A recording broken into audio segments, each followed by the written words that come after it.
Wala ng takas ang mga dawit sa flood control scandal. Pinababantayan na sila sa Bureau of Immigration ni DPWH Secretary Vince Dizon. Yan ang agenda report ni Paulo Barcelon.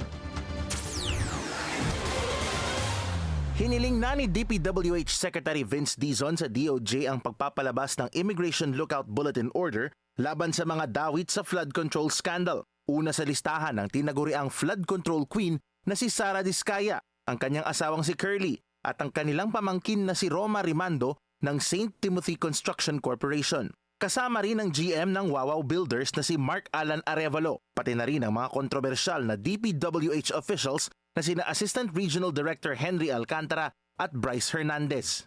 Ang ilang pinuno ng mga kontrobersyal na DPWH contractor damay din sa lookout bulletin.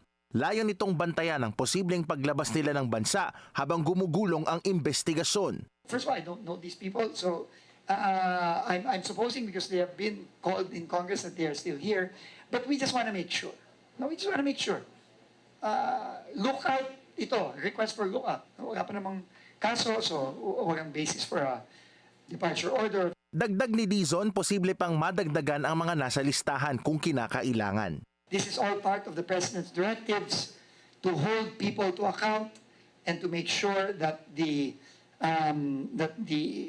department is cleansed from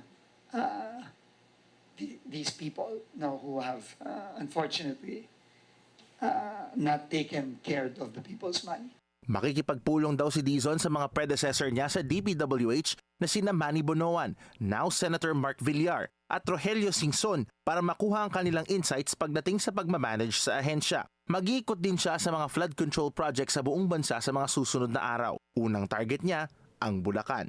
Para sa agenda, Paulo Barcelon, Billionaire News Channel.